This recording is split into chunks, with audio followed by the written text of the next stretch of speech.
like to call to order the November 9th, 2015 council meeting. Our invocation this evening will be delivered by Reverend Theodore Henderson, followed by the pledge to our nation's flag by Councilman Hutchison. Let us pray. Dear wise and loving Father, first let me say thank you on behalf of all who are gathered here today. Thank you for your many abundant blessings. Thank you for life itself, for the measure of health we need to fulfill our calling, for sustenance and for friendships. Thank you for the ability to be involved in youthful work, for the honor of being appropriate toward our city. Thanks as well for the freedom to embrace freedom, even if we choose to reject it. Thank you for being loving to us. In the scriptures, you have said that citizens ought to obey the governing authorities, and since you have established those authorities to promote peace and order and justice, I pray for our mayor, for the various levels of our city officials, and in particular for this assembled council, and I'm asking that you would graciously grant them the wisdom to govern conflicting interests and issues of our times, a sense of welfare and true needs for our people, a keen thirst for justice and righteousness, confidence in what is good and fitting, the ability to work together in harmony even though they have an honest disagreement, personal peace in their lives and joy in their task. I pray for the agenda set before them today. Please give them an assurance that they would preach and benefit the people of this our dear city, Dover. In your name we pray, amen. Amen. I pledge allegiance to the flag of the United States of America and to the republic for which it stands, one nation, under God, indivisible, with liberty and justice for all.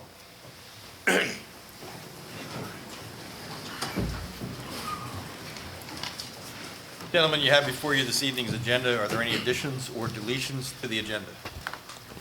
If not, Mr. President, I'll go ahead and make a motion to approve the agenda as presented. Second. Motion's been made by Councilman Hutchison and seconded by Councilman Neal to approve the agenda as presented. Is there any discussion? All in favor signify by saying aye. Aye. Opposed? Motion carries unanimously. We now have before us the consent agenda. Those items on the council agenda which are considered routine and non-controversial are marked with an asterisk and will be acted upon by a single roll call vote of the council.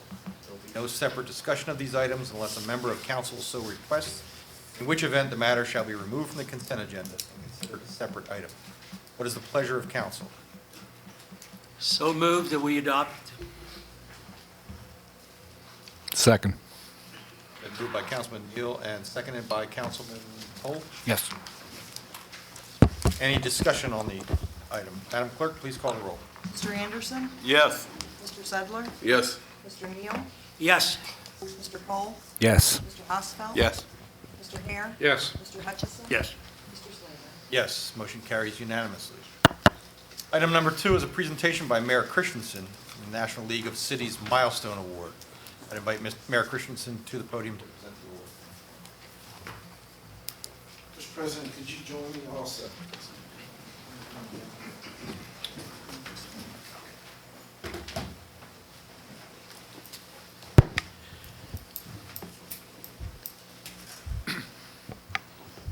Mr. President, it gives me great pleasure to present to the members of the City Council and yourself, to city staff and the citizens of the City of Dover, an award from the National League of Cities commemorating our 50 years of continuous membership and leadership in that organization. In the early 60s, Mayor Crawford Carroll and the members of council worked to establish the Delaware League of Local Governments. And as part of that organization, they also joined in 1965 the National League of Cities, which is an advocate group for cities and towns across this country. City of Dover has participated actively in Delaware League of Local Governments for over 50 years and in the National League of Cities. And I was very pleased to accept on behalf of the mayor, the council, and the city staff, and the citizens of the City of Dover, this award presented to us on Saturday at their conference in Nashville. We are the only 50-year city that was recognized at that meeting. So on behalf of those that went before us and those that will come after us. Participation in the National League of Cities has been of great benefit to the city of Dover, and I present you this award, sir. On their behalf. Thank you, Mr. Mayor, and I thank you to all those who went before us and authorized this through the years, all members of council who have served before us and all the mayors who have served before us. It's in their name that we accept this award. Thank you.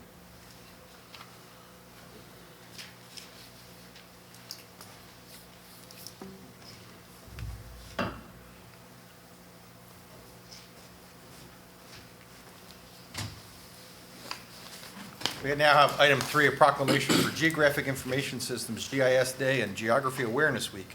I'd invite Jason Lyon, Water Wastewater Manager for the Department of Public Works here in the city, to join Mayor Christensen at the podium.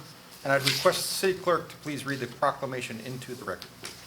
Whereas fascination with the Earth's geography inspired the early explorers of our country to learn and record information about the surface of the land and its people, environments, resources, political boundaries, and characteristics, and today remains a fundamental part of our national heritage.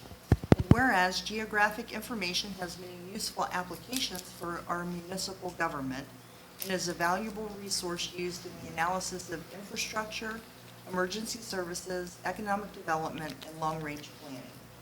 And whereas Geographic Information Systems, GIS technology, provides an efficient means of managing geographic information and providing data that allows for effective decision-making and improved delivery of services to the residents of the city of Dover and our surrounding area.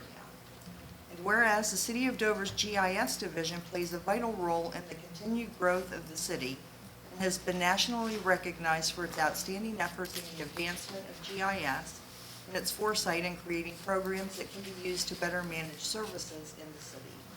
Now therefore, I, Robin R. Christensen, Mayor of the City of Dover, Delaware, do hereby proclaim November 18, 2015 as GIS Day and November 15th through 21st, 2015 as Geography Awareness Week in the City of Dover, and urge all residents to adopt the National Geography Awareness Week theme, Explore the Power of Maps, and encourage all citizens to participate in this special observance.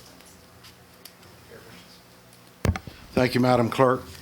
I'm a history buff of sort, and one of the long-serving public servants in the city was Tom Baker. Not only was he the longest-serving fire chief of Robbins Hose Company, but he also was a public works director.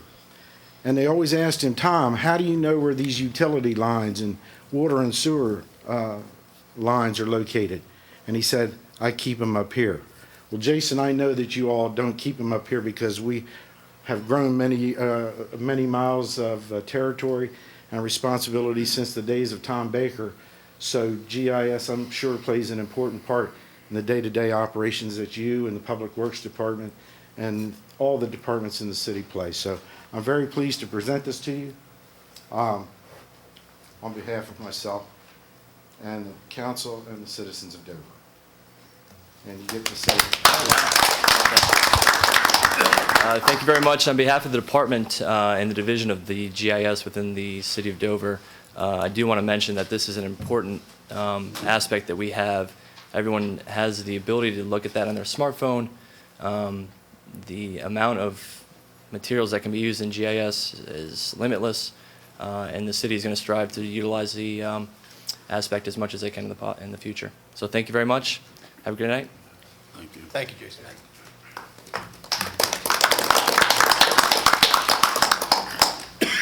We now have item 4, public hearing, violation of the dangerous building ordinance for property located at 1032 to 1058 South DuPont Highway, owned by BMDR LLC. I request Mrs. Townsend to brief council on this item. Thank you. This is a vacant and commercial building located on South DuPont Highway, just south of the St. Jones River. Just to give you a little bit of the case history on this. The structure was condemned by city staff in September of 2014 because our inspectors observed what they believed to be possible asbestos contamination within the businesses located on the first floor. there was asbestos abatement going on the second floor of the building without the proper containment. So there were also renovations that had begun on the second floor without any permits. The abatement area wasn't properly contained, and so we did determine, with the assistance of DENREC, Public Health, and some environmental consulting, that there were asbestos fibers that had entered the tenant spaces below. It was because of that we had to condemn and close the building until the asbestos abatement could be completed properly and everything cleaned. But again, the other thing that had happened is that there were renovations going on to the second floor, and with those renovations, some of the walls that had been up on the second floor had been removed. So we didn't have any building plans or building permits that demonstrated that those weren't structural walls. So until we had to condemn the building until such time that we had a structural report and the appropriate renovations completed. It's been sitting since that point in time.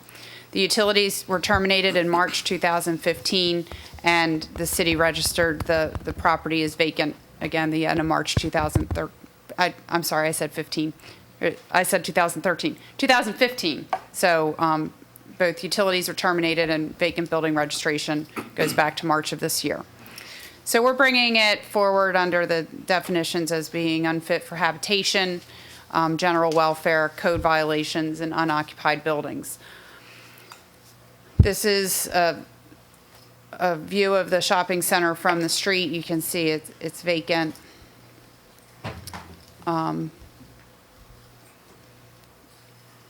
These are just some exterior. So this shows the back of the building, and you can see that. So one of the challenges here is this building abuts residential properties, and as the building has been vacant, there have been concerns and expressed by the residents of people kind of hanging out behind the building, doing undesirable things behind the building. You can see there's some graffiti, and residents have expressed concern. They're not comfortable letting their kids play out in their backyards. There's all kinds of foul language. So that really has come to a head in the past several weeks.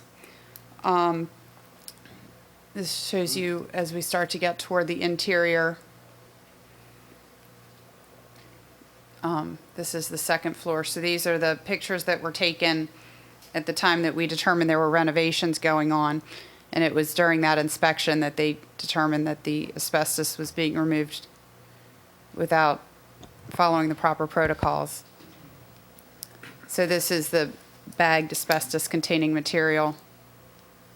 And again, this goes back a year to when this was happened, and after you can see where the floorboards had some cracks in them, and that is how the asbestos fibers were getting down into the first floor of the building. So this has been a year-long process at this point. This shows you one of the tenant spaces that had dust from the upstairs renovations. So staff's recommendation, and I guess one thing I do want to let you know, at this point on all of our dangerous buildings, we are modifying the recommendation a little bit. We've always had in our recommendation to order the property to be repaired or demolished. From here forward, if we're bringing it to council, our recommendation is to have the building demolished. And certainly with the discourse between council and the property owners, that could be modified to allow some time for repair. Typically, when we get to council, it's because we've been trying to get the repairs done for quite a while.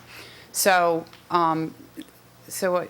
what you'll see is we have a recommendation to declare the property dangerous, to order that the property be demolished by December 9th by the owner, and to order staff to cause the demolition if not completed within 10 days of the date set, and then to recover the cost as specified in the recommendation. Now, I will say that Mr. Hare and I met on site with Bob McLeish of Lighthouse Construction on Friday morning. He is working with Dr. Romani, who is the building owner on some renovations. So I expect that you will hear from the owners about their plans and to request that they do get some time to make some repairs. Again, our principal concern at this point is that this has been going on for over a year. The building, the property as a whole has continued to deteriorate, and it really has created a real nuisance for the residential neighbors. So that is the reason it's coming forward and the reason for the staff recommendation. So with that, I would take any questions you might have. Question from Mrs. Townsend. Mr. Sudler. Yes, is Dr. Ramoni, is he the original owner from last year? Yes. Did he express to you why it has been vacant or not repaired within the last year? Well, Explanation. So, and I think Mr. McLeish during the hearing will be able to speak to that, but Mr. McLeish and an architect have been working on building plans. Okay. So, it's just taken more time, but the nuisance condition has really Okay. kind of put us in a tough spot with this. Thank you. Other questions of staff? Councilman Hosfeld. Have any idea on criminal complaints, anything logged with the police department? I did not have any data from the police department on this, but we have gotten complaints from the neighbors. This coming forward tonight and the meeting on site last week was kind of, the impetus of that was an email from a neighbor that was, very constructive, but very critical of the time that it's taken for us to really do anything and the nuisance that it's creating. So, and so there may be neighbors here tonight that can speak about the problems that they're experiencing. The pictures that I saw, the plastic bags contained asbestos? Yes. Who was doing that? The company that was doing the asbestos abatement actually was licensed by DENREC to do it. I can't remember the name of the company, but they were not following the proper protocols. So he had a company that was licensed to do the work that they were doing. The company wasn't doing it correctly. So it ultimately the property owner's responsible. So there was a secretary's order that specified how the asbestos cleanup was supposed to happen. That came from DENREC. So it was a multi-month process just to get the asbestos issue worked out. So. Thank you. Other questions for Mrs. Townsend? Councilman Hare. Just a comment. Since meeting with Mr. McLeish the other day and going over what needed to be done and what was expected, I've been driving by on a regular basis. And they have started putting up the new stockade fence across the back to separate the property from the homeowners. It's started. Miss Utility has been there. You can see where they've sprayed lines so that this week they'll get the fence, the construction fence put up. There's another building there that's going to, I think, come down, but has to have the asbestos taken out. That started. And so things have started going in a positive direction, and I think the look of the building is going to totally change too. I'll probably show that later when they comes up. But anyhow, it's going in a positive direction. I've talked to some of the neighbors over there, and they're okay to a certain degree and wait and see to a certain degree. But there was the issue of some homeless people coming from St. John's, walking through the back, walking through the yards or whatever. That wasn't really something they were pleased about. Right. So just want to throw those in right now. Other questions for Mrs. Townsend?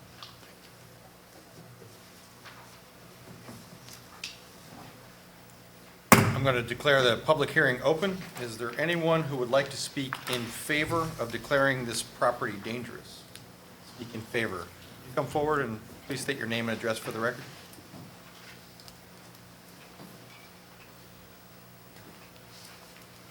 Good evening. My name is Bob Hartman. I live on Lotus Street in Dover Heights and Morris Estates. And I've been to the property, and they have started putting up the fence. But that's about all that I could see. That's the only progress I could see so far. The neighborhood, you know, Chief Burnett got us involved with this next door site, and the neighborhood's been talking about the vacant buildings and the crime in the neighborhood. We've had robberies and people going through cars and a break-in, vandalism, spray painting going on in the neighborhood. And this might not seem like a lot compared to some neighborhoods, but you know, my neighbors are concerned about it. And when we started talking about this building and how long it had been taken for the city to act on it, the conversation turned to, well, why can't the city just do their job and get this building taken care of? So I was involved with the meeting on site and with the contractor and Councilman Hare, and thank you very much for getting this started, Councilman, and Mayor Christensen as well, and Councilman Lewis. They were all helped the neighborhood get this before you tonight.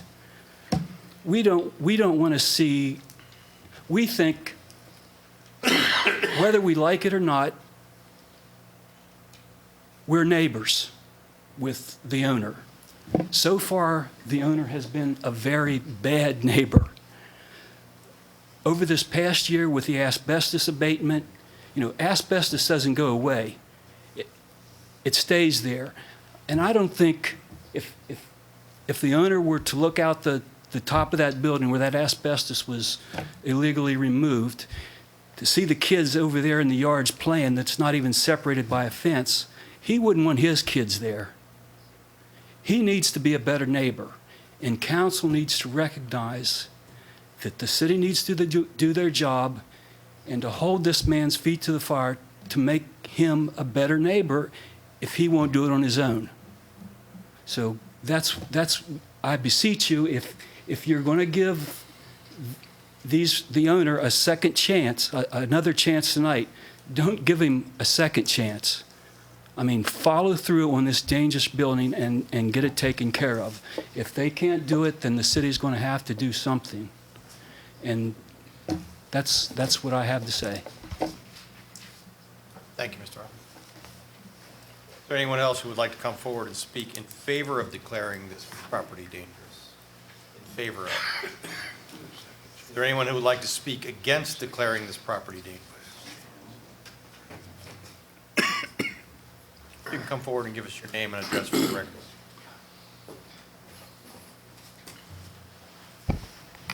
Yes, sir. My name is Bob McLeish. I represent Lighthouse Construction, 859 Golf Links Lane, Magnolia, Delaware. I've been involved with this project approximately the middle of May.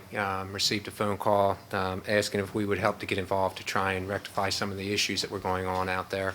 Met with Dr. Romani and started putting together a plan, tried to address the letters from the initial letter that he received that the city was going to claim that this was a nuisance building. One of the first things we did was the repairs that have been referenced here, the asbestos removal, had been completed. DENRAC had signed off. The next step was for us to go in there and get a structural engineer, which we did go and do, and we submitted that letter to the City of Dover as far as the structural soundness of the building, which they issued after the review.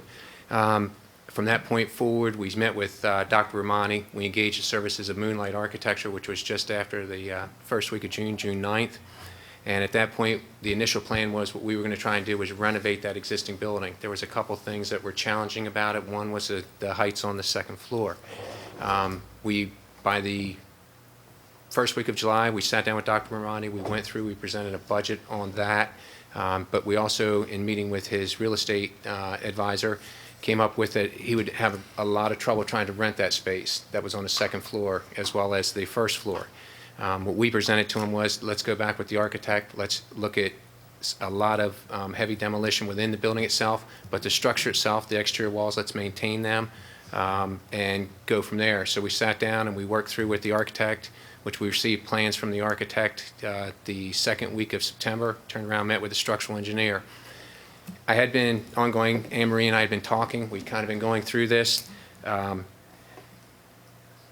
then it kind of came to a halt as we were going through that process. One of the reasons we were trying to save parts of the building, we weren't trying to save the entire building, is the building itself, structurally, the exterior walls and all are not unsound. It's a masonry type construction. It's a shell that goes on there. Not realizing sometimes you go out there, Anne Marie called, said, we'd like to meet out there. I met Mr. Hare, I met Anne Marie, and I met Bob out there. Once we were out there, we took a look at it, and as we started walking around, sometimes you don't see the trees that are for the forest that you're standing in because you're focused on one. The other thing is this process, and I've been doing it now for almost 40 years, you can do A, and then there's B, C, and D that you have to follow behind. And sometimes you're waiting on others to answer back as you go through some of these tasks as we start trying to undertake a project of this magnitude. And we met with Anne Marie, and I mean, sometimes there was 3 and 4 weeks in between that the architect and us would go and meet, whether it was with a DENRAC, whether it was a soil conservation, whether it was DelDOT, and it's not always, and it's just the process. It's what we work, and I've done this for a long time. But once we met out there and did not disagree with some of the things that were being brought up, so took notes, sat down and said, this is what we're going to try and do. Here's what we've done to date from that meeting. What we've done is we've started putting the fence, as Bob referenced, but one of the first things we had to do, that was on Friday. It was the 30th of October is when we met out there. I can't do anything on the site itself. I've got to call Miss Utility. So we went ahead and we took care of that. That was completed last Wednesday before we could even go in there and put a shovel in the ground to do anything from the fencing. But we've got the fence, it's a permanent fence. It separates the residents, the last remaining portion of it. That should be completed hopefully by Wednesday. The other building that's not part of this request that was referenced that Mr. Hare and Anne Marie asked us about was, would we consider demoing that building? So we sat down. We'd already started that process as we've been looking at this as a bigger picture. And what we looked at, we'd already gone through DENRAC. We got our approvals. That asbestos removal took place today and tomorrow with the actual building demolition for that. It'll commence starting on Monday the 16th. Hopefully it'll be done just after Thanksgiving there. The other we've got is a construction fence, which is going to be cored into the pavement that's out there. One enclose the entire, it's about 800 lineal feet with 2 main gates in there. The other we coordinated with her department as well as the fire marshal was to make sure that we keep access for emergency vehicles to get through there. But the entire site. Although your 3 minutes is up, I know you have some additional things you want to present to us. So I'm going to ask you if you can kind of bring your comments. We want to hear this, I believe, and if there's no objection from council, we'll allow that, with the understanding that if Mr. Hartman or anyone who was in favor of the demolition wants to speak again, they can as well. Absolutely. Okay. Yes. So that fence will be installed on Friday, which will secure that project site there. The other that we are soliciting bids on the building that the photographs that you saw up there, and what we're looking at doing there is removing that front canopy that you see on there, as well as on the interior, gutting that building while we finish up the design, because the exterior walls are still structurally sound and can be reused in the new construction as we move forward. But we hope to we'll have the bids. They're due back to our office on the 19th for the main building, and hopefully we'll award a contract within a week of that, and it would take about 2 weeks to do that demolition, 2 to 3 weeks, which would put us right around the middle part of December, depending on what the weather does. But that's what our plan and our goal is. But I've got contracts here that I could share for the temporary fencing, or the construction fencing, which is very similar to what you saw up at Kirby and Holloway. It would be very similar to that, as well as for the contract for the existing building that's not part of this request, but that there's contract in place and permits have been issued for that as well. The structure that we're looking at, just to give you an idea, as we've kind of walked through, this is the pretty side of it, and I'm trying to put it. It's very similar. We've just completed a building over on New Burton Road, and he liked the idea. He liked what it would look like. He thought it would look nice out there on the highway. And this is really that building, and all we're doing is reskinning the outside, and we're raising the roof line is what we're going to do right there. It's still going to be a flat roof, but extend the building up about 4 feet, which would give you the proper heights and clearances on the second floor. But it is in coordination with Anne Marie and her departments as well, and soil conservation and DelDOT, some agencies like that. So we're trying to work through those and get everything put together so we can start constructing. But it would be, I guess, in conformance with what you call a nuisance, with the exception of we would maintain those 4 exterior walls as we completed the engineering and design work and got agency approvals for this. And I'd entertain any questions. Any questions for Mr. McLeish? Councilman Hutchinson and then Councilman Hospital. Bob, regarding the matters dealing with DENRAC, you say you completely got a clean bill of health from DENRAC? Yes. And who did that was Fisher Environmental, who went in there and did that work. But they have went in and they've gotten all the releases from Department of Natural Resources. And my other question is, from the time that you start to the time completion, do you have an estimated time of how long it's going to take to get the building done and completed? What the architect and the engineers have told me is that they're saying that they need about 4 to 6 weeks to complete that engineering side of it. And then I can go ahead and start the submission, which is probably about a 2 to 3, not counting the demolition. Demolition will be done, I would say that probably like late January, we would be applying, as long as the weather allow us to do it. I mean, because most of the structure's there, but we still got to go in and I've got to cut the floor to put in new footings to carry the steel work that's going to be there, as long as that, participates. But probably end of July, I'm thinking, is when we'd finally be done with everything. Thank you. Councilman Hospital. Asked and answered. Thank you. Councilman Anderson. Thank you, Mr. President. Approximately, one is how valuable is the building, and two, what's the value of doing it this way as opposed to demolishing it and building another structure? One of the things that there's nothing wrong with the slab itself, and so they're to me, when you start looking at it, and we're all challenged with LEED green as we're building, and also with the exterior walls, there's nothing wrong with what's there. So why would you tear that down and, when we can fully use the block wall itself for everything? From an economical sense, I wouldn't recommend it to any client. We're doing all the time. I try to challenge. I'm always challenged. Can we reuse and what can we reuse? And there's instances where we'll tell an owner. I mean, I just did it over on New Burton Road when you looked at that building. Could we use that building? Could we tear things, modify and build, but it wasn't worth it. When you started looking at it, you were going to spend more dollars and you were going to use up more of your resources. I've went through the same thing on another building in Rehoboth just recently, where we evaluated, can we reuse, can we save? And we ended up, the answer was no. And then just up the street, we found one that, much like this one, where it's when you look at the size, but it is really a rectangle. So there's a lot there that can be maintained and reused rather than go out and, just tear that down. What is the value of the building currently?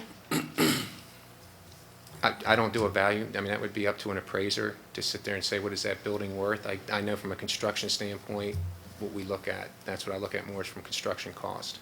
Is now one of the big issues is security. I hear plans about the fencing, which is very positive. Are there any other security plans which will make the residents feel secure if you have more time? When you say you've got a present fence that's located on the rear property line that separates the residents from the property itself, and the last portion of it will be extending. The fence that we'll be putting up is 6 foot tall. I think you've got a pretty secure site. When we start doing these kind of things, we'll have a lock on there that'll have a keypad that'll allow for emergency access if it needs to be. There should be nobody in there. I mean, the entire site itself will be closed in and secure.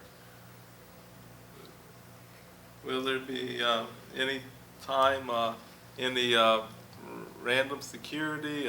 Will it be? Or will it be any DVR security cameras? Well, I'm just wondering what type of security will be so that the residents don't have the problem with people taking up.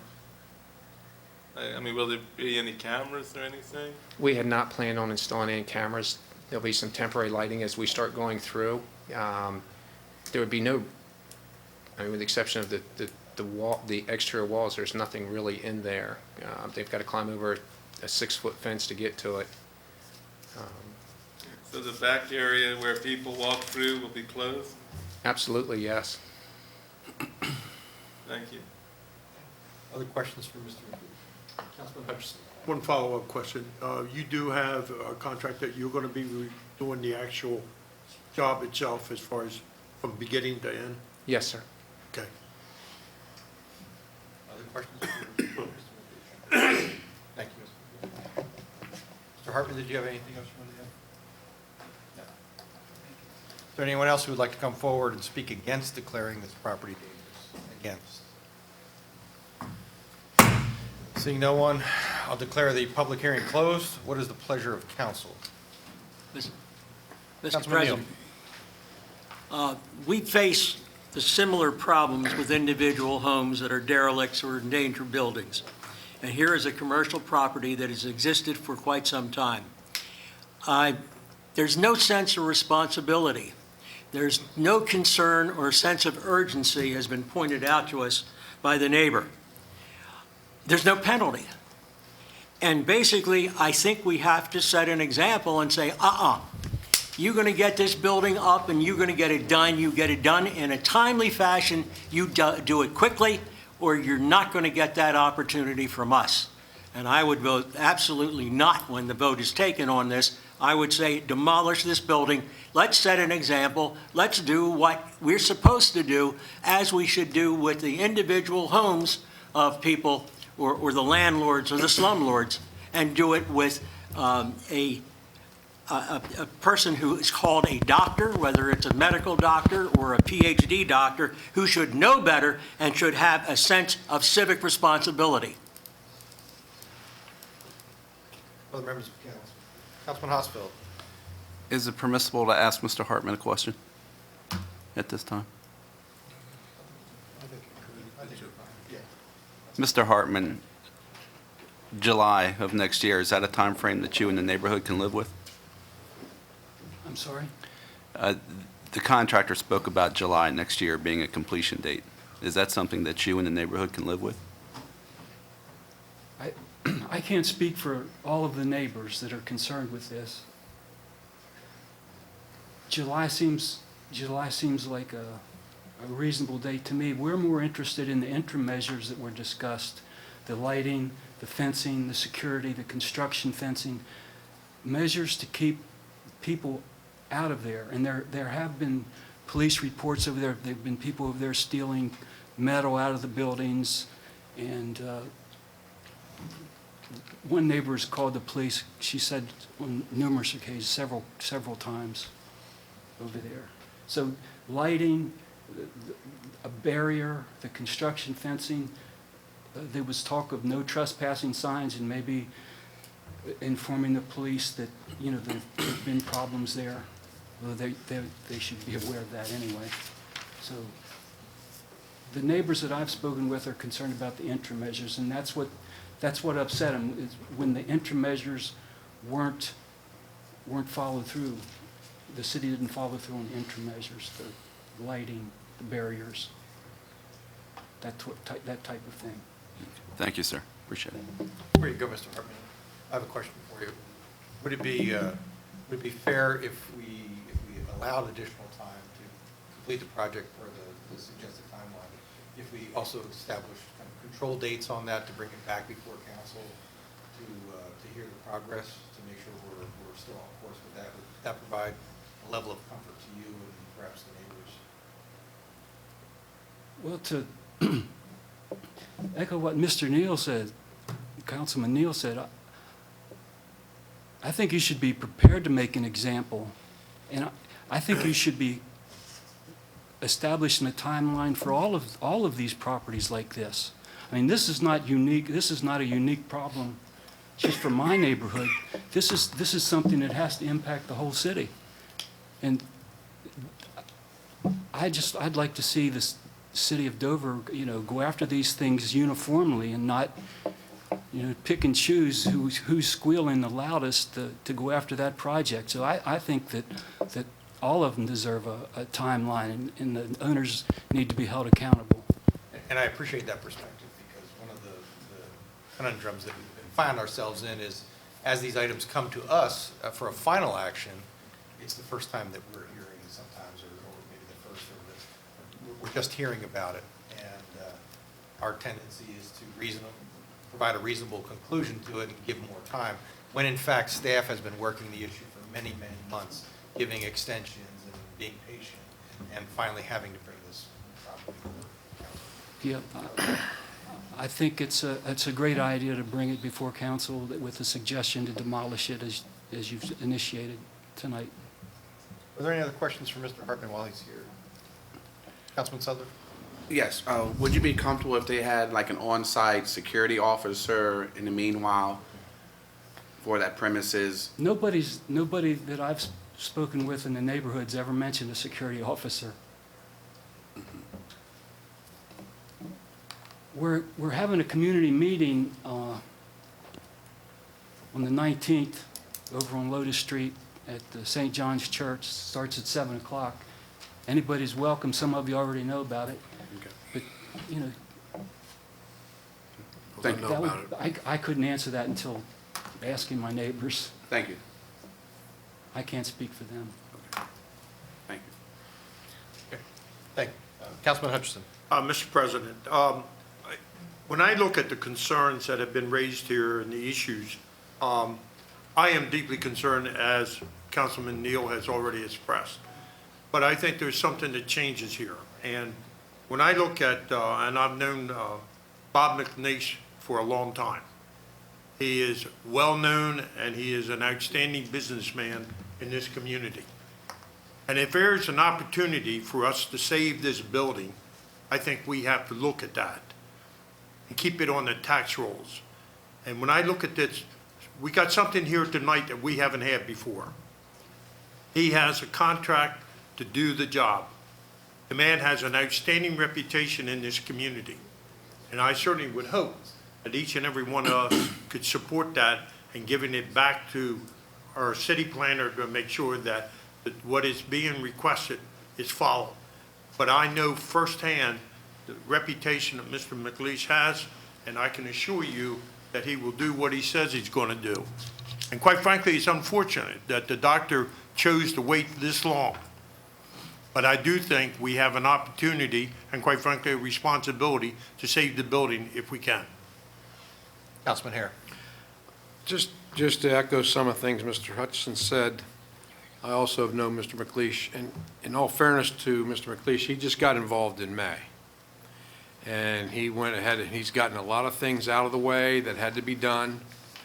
And now he's more or less been, I know when I talked to him last Friday, I didn't hold any punches. And the things that he said he was going to start doing, he started. I'm sure that fence is going to go all the way down and take that old brown one out of there and replace back in there too. But I think having, from a fiscal point of view, if we tear the building down, we're kind of cutting our nose off to spite our face, because once it's done, it will be a first-class building and the value will be such that something we'll want to have on the tax rolls and not give up that income. And I think, like Mr. Hartman said too, let's say by the end of January, we take another look at it and see where we are, and we just monitor the progress to make sure things are progressing and not, because Mr. McLeish is only as good as, like any of us, we're only as good as someone's paying us to do something. As long as they continue to pay us, we'll do it. If they stop paying us, you're not going to get it done. So I think it behooves us to continue to monitor it, make sure it's being done. I don't doubt that it will be done first class, because I know who's doing it. But we should monitor it and just make sure it's going, and next June, we'll have a ribbon cutting for a new building, a first-class operation. Councilman Neal. This is not about Mr. McLeish, it's about the owner and what the owner did not do. Now, are taxes being collected on this piece of property now? Yes. Is there any penalty for him not following up with the city now? Just fines and the threat of demolition. Just the demolition, if it's demolished, right? Okay, or the lien.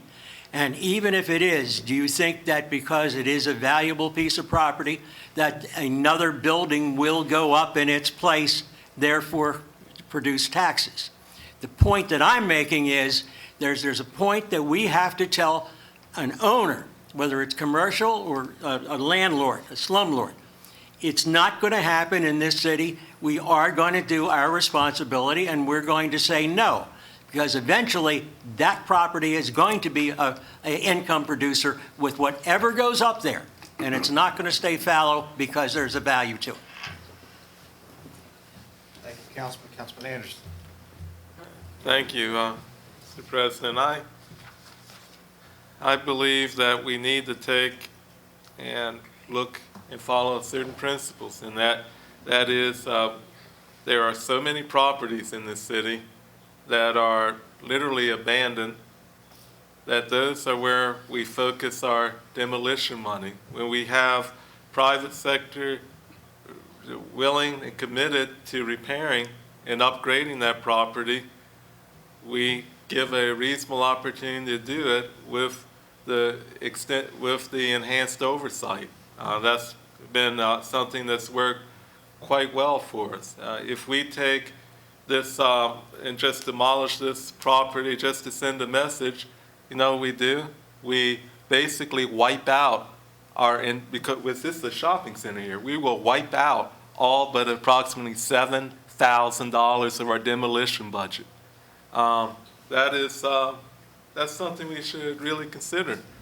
I mean, this is a $60,000 demolition that we're talking about. I mean, it's not something cheap. If it becomes necessary, I'm fine even if we have to appropriate more money to achieve it. But as long as the site is secure, and I would hope that they would consider adding, because for a few $100s, adding some DVR cameras to the mix. But as long as the site is secured, as long as the progress is made, the problems that we have will disappear, and there's going to be something much better in its place, something that will add value to our city. And that's my thinking on it. Thank you. Thank you, Councilman. Other members of council? What is the pleasure of council? Councilman Hare. Make a motion that we grant an extension as requested and put 60-day updates on the property so we see where it stands until the July completion, to make sure that the security needs are being met, to assure the neighbors that things are okay. Second motion. The motion has been made by Councilman Hare. I'm going to ask you to restate the motion that you want to grant an extension until what date? We'll grant the extension till July with 60-day updates. Grant the extension until July 1st of 2016? Is that correct? Point of information, and it's Let me get clarification on the motion first. I think that was a completion date that Grant was the given, extension July. until July 1st of 2016 with 60-day updates. As progress reports. So the first update would come in January of 2016, Let's see, March and May. February 1st, say. Why don't we say the first update? January 5th, first meeting in January, then first meeting in March, first meeting in June, then that will do it. Motion's been made by Councilman Hare, seconded by Councilman Hutchinson. Mr. Anderson, you had a question? Now, on the point of information, is the motion to basically repair or demolish by that time? Because the current staff recommendation is demolish, so you would. I'm saying to grant an extension to repair and to July 1st. At July 1st, if it still looks as it looks like today, then tear it. So it becomes repair or demolish now? Right. Okay. Thank you. So for a point of clarification, your motion reads to grant an extension to repair the property. The extension is until July 1st of 2016. Updates will be received as a matter of regular council agenda, not on consent agenda, on the first meetings of January, March, May, and July of 2016. Is that correct? Councilman Cole. I just, what is the benchmarks or like, say progress isn't met because of weather, like, then it just gets granted again, like, the next month we look at it? The next month we look at it, like, are there penalties in place if some of the progress isn't made, or is it just, we'll get an update and then July it'll be done? Like, is that? Councilman Hare? I think what would happen is, I think we can use our judgment also in there. if January, at the first meeting in January, we've had 58 inches of snow the last 6 weeks and nothing's been happening, okay, well, then we have to allow for that.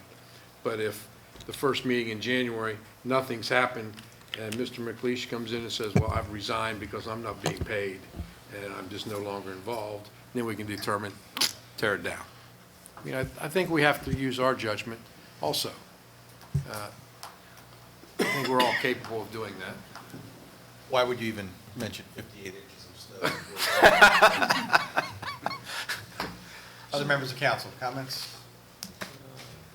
Okay, the motion is to grant an extension to repair the property, the extension until July 1st of 2016, with updates on the first meetings of council in January, March, May, and July. I'm going to ask for a voice vote. Madam Clerk, please call the roll. Mr. Anderson? Yes. Mr. Sudler? Yes. Mr. Neal? No. Mr. Cole? No. Mr. Hosfeld? No. Mr. Hare? Yes. Mr. Hutchison? Yes. Mr. Slade? Yes. Motion carries 5-3.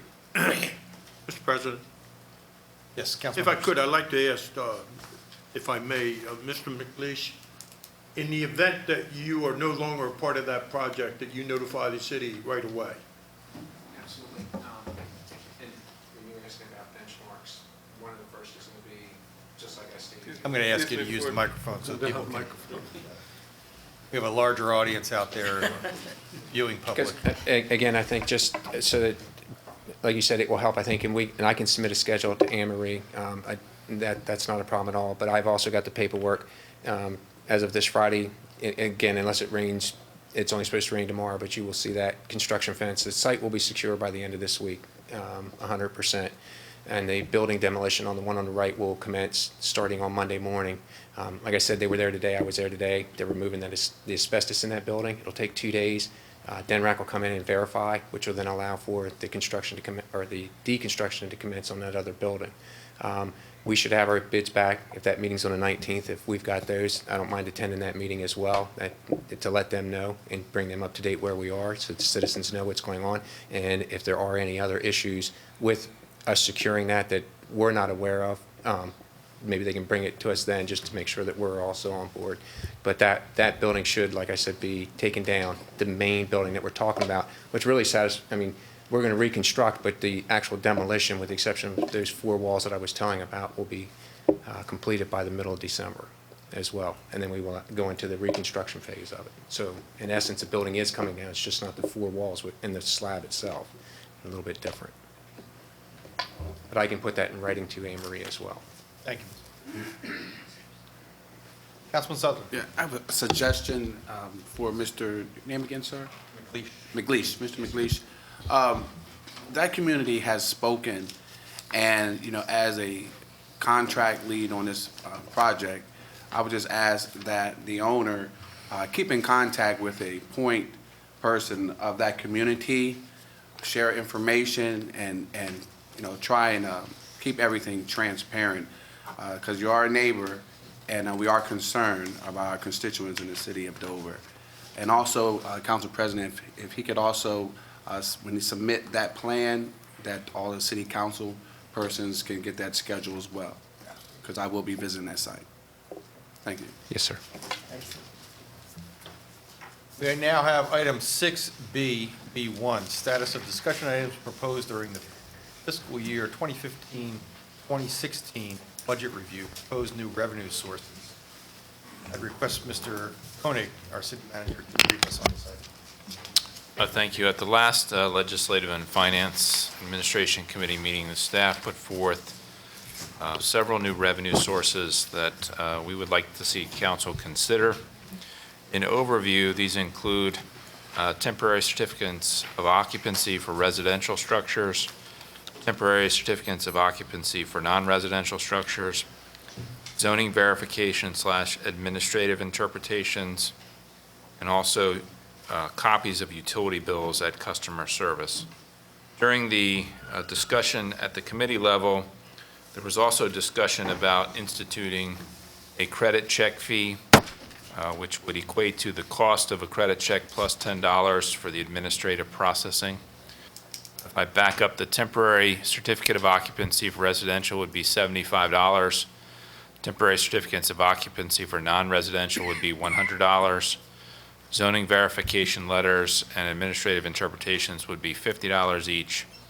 Copies of the utility bills would be $1.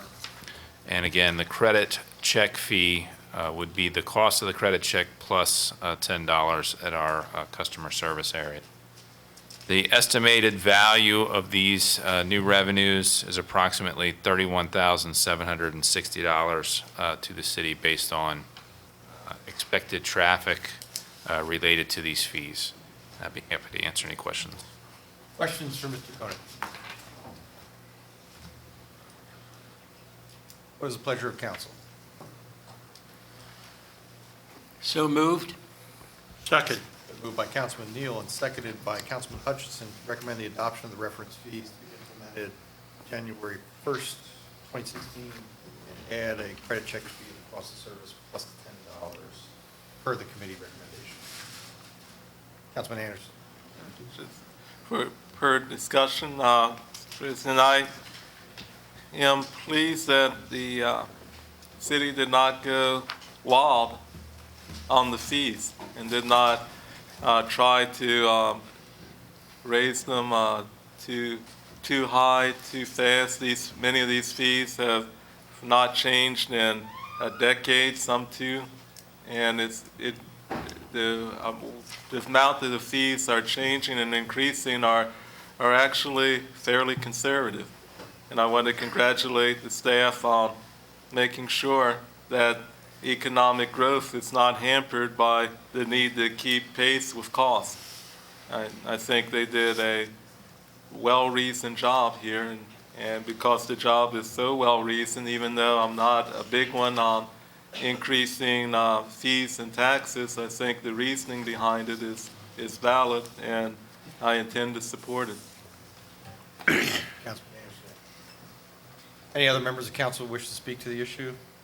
Again, the motion that's been made and seconded is to accept the committee recommendation on the adoption of the referenced fees to be implemented January 1st, 2016, and to add a credit check fee at the cost of service plus $10. This is a roll call vote. Mr. Anderson? Yes. Mr. Sedler? Yes. Mr. Neal? Yes. Mr. Cole? Yes. Mr. Hosfeld? Yes. Mr. Hare? Yes. Mr. Hutchison? Yes. Yes, motion passes 8-0. Item 6B.B.2, status of discussion item proposed during the same fiscal 2015-2016 budget review and maintenance of fees, planning and customer service departments. Again, Mr. Koenig, would you please brief us on this item? Thank you, Council President Slavin. These are existing fees where staff is recommending increases based on an extended amount of time in some cases since the fees have been considered. They fall into broad categories, so I'm going to go over the basics as identified in the chart on the action form. The estimated annual revenue from these increases related to planning application fees is roughly $7,000. The zoning verification letter was discussed underneath the last application. Public occupancy increases is estimated at $10,000, certificate of occupancy at 4, mechanical permits $23,400, plumbing permits $13,000, rental permits $80,000, itinerant merchant license $7,300, vacant buildings $40,000, sign permits $9,000. The exhibit that's attached to that is from the planning office, and it identifies the last updates, the current fees, the proposed fees, and really the type of fee that we're talking about. The other items that we were requesting consideration of maintenance of fees on is increasing our return check fee from the current of $25 to $40. We anticipate that will raise approximately $10,605. And also adjusting the service fee for after-hours utility reconnections from 5 p.m. to 9 p.m., taking that fee from $50 to $100 to recover costs associated with staff being called out during those hours. The fee is $100 after 9 p.m. Prior to 5 p.m. or up to 5 p.m., we have staff that is working, but any calls after 5 p.m. create a call-in situation for us and lead to costs that are budgeted in the overtime hours. So the total roughly is about $224,305 because I've taken the zoning verification revenue out of the overall table because we discussed it on the last application. Either myself or Mrs. Townsend can answer any questions you have regarding specific fees, but staff does recommend that council adopt modified fees. Questions for staff? What is the pleasure of council? Move to accept staff recommendation. Second. It's been moved by Councilman Sudler and seconded by Councilman Hosfeld to accept the staff recommendation of the referenced fee changes to be implemented on January 1st, 2016. Is there any further discussion? Madam Clerk, please call the roll.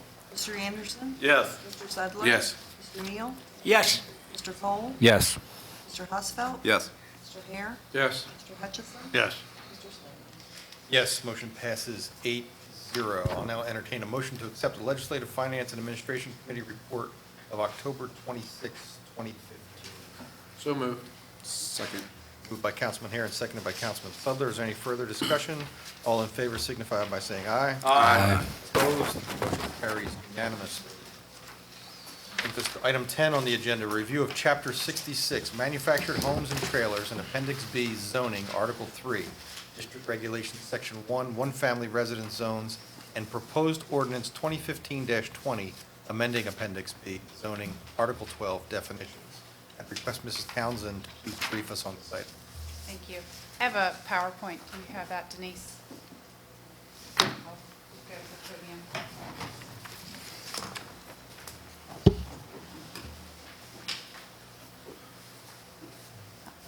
I'll quickly go through this, and then I'll go back to my seat for questions where I have the packet material available.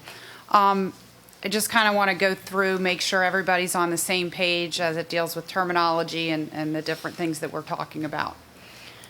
Okay, so, as you know from the last meeting, there are a number of inconsistencies in our code.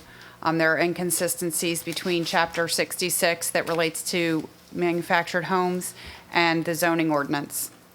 And it's the zoning ordinance where we have the authority to regulate land use. So what we need to do is fix some of the inconsistencies. We also have an issue of outdated definitions. And as we discussed at the last meeting, in particular, the issue of the zoning definition for dwelling one family, and that does not preclude manufactured homes. So terminology, and all of this is in your packet, but there's a lot in the packet on this. So, I looked at what Delaware State Housing Authority has and what HUD has, and these definitions are consistent with that, but not with our code. So a manufactured home is a factory-built housing unit that is designed and constructed to meet U.S. Housing and Urban Development Code. So that the construction is regulated not by local building codes, but by the HUD code. It is built on a chassis that supports the structural integrity of the home and can be transported to the site. These are built to HUD code that was established June 15th, 1976. That's a manufactured home. A mobile home, again, this is consistent with housing practice, but not with our code. A factory-built unit constructed on a chassis and completed before June 15th, 1976. So it's not built to that HUD code standard. And then a trailer is technically a recreational vehicle, so while frequently manufactured homes and mobile homes are referred to as trailers, from a definition standpoint, there is a difference. A modular home, and again, this is not in play here, but this is another term that gets kind of thrown in that mix. Modular homes are built off-site for instance, a Berica home, built off-site, assembled on-site. It is brought in pieces to the site and assembled, and modular homes are subject not to the HUD code, but to the local building codes. So, key distinctions: manufactured homes, post June 15th, 1976. If it's pre-1976, it is not built to the HUD code standard, and that's when HUD started regulating them, because prior to that, mobile homes were not built to a standard that was consistent. So manufactured homes built to HUD standards, not to local building code standards. Mobile homes are not built to HUD standards and are pre-1976. Modular homes, stick-built off-site, assembled on-site, required to comply with local building codes. So, given all of that, given the issue with the definitions and the fact that our ordinances, both in Chapter 66 and the zoning ordinance, are not up to date with where they need to be, the recommended changes, and this is in your action form, the immediate change would be amendment of the definition for dwelling one family and the addition for a definition of manufactured home. So that's listed both in the action form and in the ordinance that's in your packet.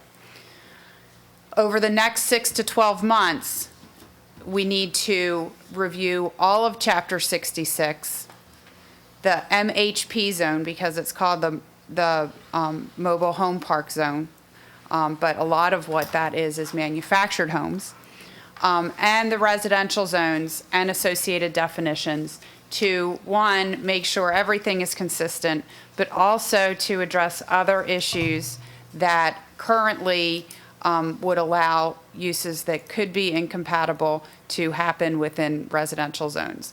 So it's more than just manufactured homes, but I think the issue that we've seen in the last month has brought the need to look at the residential zones and make sure that they are current, that they meet what our values are today versus what they were back in 1960 something when our residential zones were originally constructed, is important.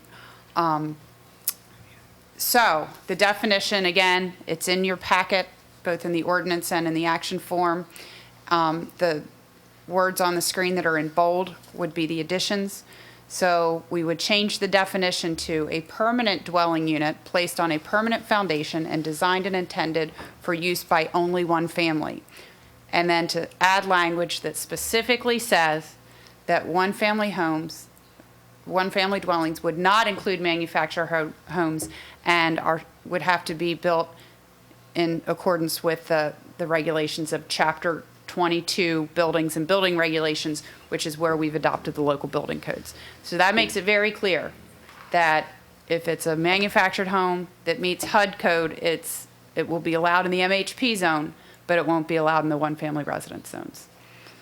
The other recommendation at this point is to add a definition for manufactured home, and that kind of almost tees us up for the next step. I had initially planned to bring forward a change in the definition from what we have as mobile home to a more updated definition, but to do that before we update the zones could throw other things out of whack. So that really needs to happen when we do the larger update. So with that, I'm going to return to my seat where I have my packet items. That way, if you have any questions, I'd be glad to answer them.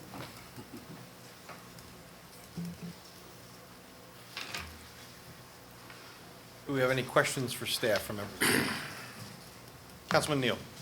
I think there's something that may be appropriate because I believe the city of Dover only has 3 manufactured home communities.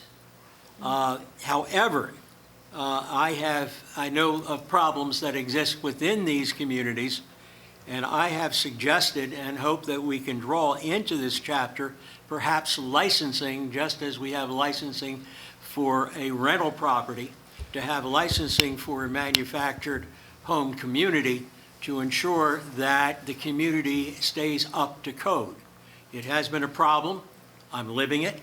And I think that might be a most appropriate chance, if we're going to do this at this time, is to take a look at that as well, of licensing, so that we have regular inspections of these communities to maintain that those communities are maintained up to city, state, and federal codes. Thank you, Councilman Neal. Other members of council. Councilman Hare.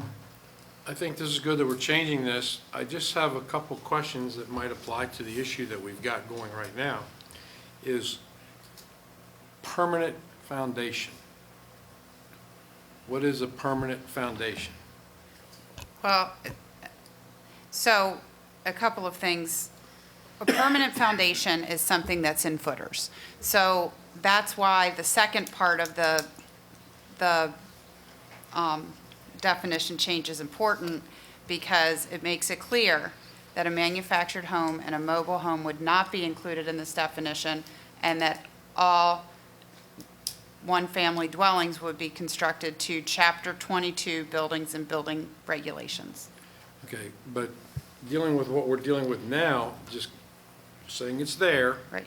Because we're saying it's a manufactured mobile home. That's what it says in the permit. Okay.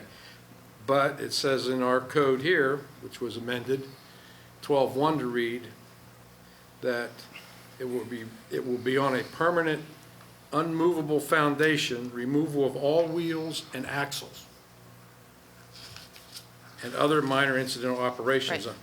So that will happen with this piece of, this Yes. one, right? Yes. So the steel beam axle that's under there will be pulled out. Well, it While it depends goes on what. onto a permanent foundation. So the permanent foundation consists of the piers that are set in footings. With wood shims?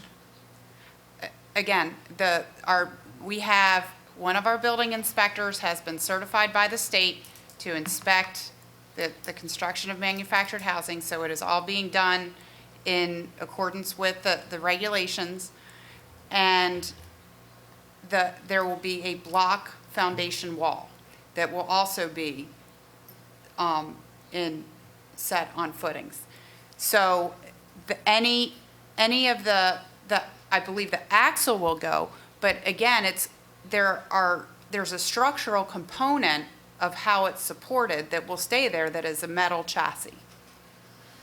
So, but this will all be behind the wall, just like you can't see what's in my crawl space, you're not going to see any of that. And no certificate of occupancy will be issued until it meets all. Right, it will not get a certificate of occupancy until it meets all the code requirements. So it's going to, it will be sitting on the permanent foundation that's going around, Yes, not just built up around the side of it. right, it will not be, it will be under, it will look like a ranch house on a foundation. Other questions for staff? What's the pleasure of council with regards to staff recommendations for the next 6 to 12 months? The staff recommendation was a full review of the Dover.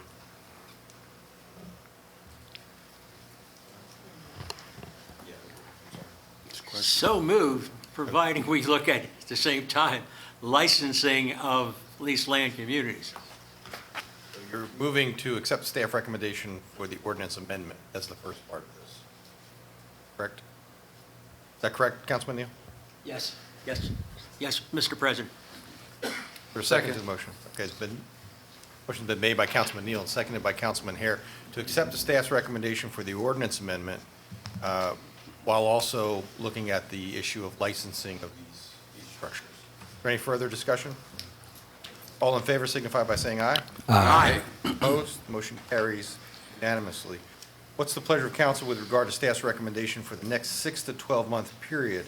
Staff recommendation was in 3 parts. 1, a full review of the Dover Code of Ordinances, Chapter 66, to determine what components of that chapter are relevant, should be retained, and what components should be eliminated. Any provisions that appear to regulate placement should be eliminated. These requirements need to be in the zoning ordinance. The Second is a full review of the MHP, the Mobile Home Park Zone, to ensure that the zone is current with best practices. And the third is a full review of the residential zones and associated definitions. There are other areas that need to be tightened up to provide clarity on a number of matters that would affect the character of neighborhoods throughout the city. That is the staff recommendation. What's the pleasure of council? So moved. Second. Been moved by Councilman Neal and seconded by Councilman Hare. Is there any further discussion? All in favor signify by saying aye. Aye. Opposed? Motion carries unanimously. We now move to item number 11. The first reading is offered on proposed ordinance 2015-20. Amendments to the Appendix B zoning require a public hearing. It's recommended for referral to the Planning Commission on December 21st, 2015, and that a public hearing be set for January 11th, 2016 at 7:30 p.m., at which time the final reading and council action will take place. Copies of all proposed ordinances are available at the entrance of council chambers or can be obtained from the city clerk's office. I will entertain a motion for its referral as recommended. So moved. Second. Moved by Councilman Hare and seconded by Councilman Neal. Any further discussion? All in favor signify by saying aye. Aye. Opposed? Motion carries unanimously. I will now defer to the city clerk for the introduction of the proposed ordinance in accordance with section 1 through 9 of the Dover Code. Proposed ordinance number 2015-20, amending Appendix B zoning, Article 12 definitions. This constitutes the first reading. The final reading is scheduled to take place on January 11, 2016. Thank you, Madam Clerk. Item number 12 is a final reading of proposed ordinance 2015-19. The first reading of the proposed ordinance was accomplished during the council meeting of October 26, 2015. Copies are available at the entrance of the council chambers. First, I will entertain a motion to consider the final reading by title only, which is simply to allow the waiving of the reading. A separate motion will be necessary for its adoption. What is the pleasure of council? So moved. Second. Moved by Councilman Hutchison and seconded by Councilman Hare. Waive the reading. All in favor signify by saying aye. Aye. Opposed, motion carries unanimously. Proposed ordinance 2015-19, amending Appendix C, Downtown Redevelopment, Article 2, Definition, Section 4, Target Area. What is the pleasure of council? To accept. Second.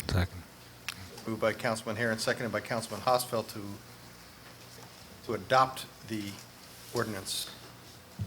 Move to adopt. Any questions on the motion? Madam Clerk, please call the roll. Mr. Sudler? Yes. Mr. Neal? Yes. Mr. Cole? Yes. Mr. Hosfeld? Yes. Mr. Hare? Yes. Mr. Hutchison? Mr. Slade? Yes, motion carries 7-0. Item number 13, council and committee meetings holiday schedule. As we have done in the past due to the holiday season, it is recommended that the Safety Advisory and Transportation, Utility, and Legislative Finance and Administration Committee meetings and City Council meetings scheduled for December 28th be canceled. Please keep in mind that if the need arises, special meetings will be called. What is the pleasure of council? So moved. Second. Moved by Councilman Neal and seconded by Councilman Cole. Is that correct? Yes. Any questions on the motion? All in favor signify by saying aye. Aye. Opposed? Motion carries unanimously. Item number 14 is council member announcements. I believe we have announcements of 2 separate meetings in council districts. Councilman Hare, you want to discuss the second district meeting? It'll be a second district meeting, November 19th at 7 o'clock. That's Thursday at 7 o'clock at St. John's Lutheran Church on Lotus Street. So, get the word out. Maybe we have someone from Chief Burnett's office come. Thank you. Councilman Sudler.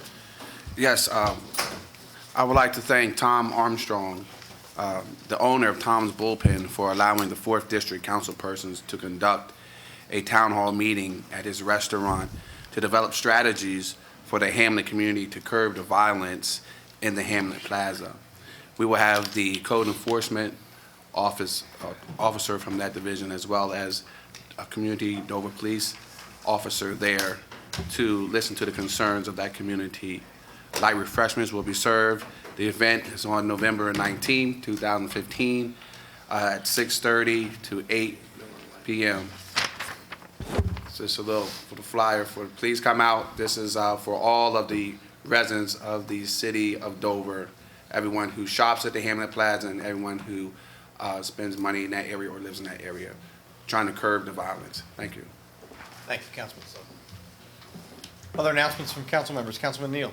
Yes, I wish we would have adopted the NFL's treatment of the honor that we received in Nashville from the League of Cities and passed the trophy around to each one of the members of the council in tribute as if it was our Lombardi trophy. That's all. Thank you, Councilman. Councilman Hosfeld. Just to remind everybody, Wednesday is Veterans Day. Please take the time to thank a veteran for all the sacrifices they have made for us and for our country. Thank you. Thank you, Councilman. Other announcements from councilmen? I'll entertain a motion to adjourn into the special council meeting, which includes an executive session. Moved by Councilman Neal, seconded by Councilman Anderson. All in favor signify by saying aye. Aye. Opposed? We stand adjourned.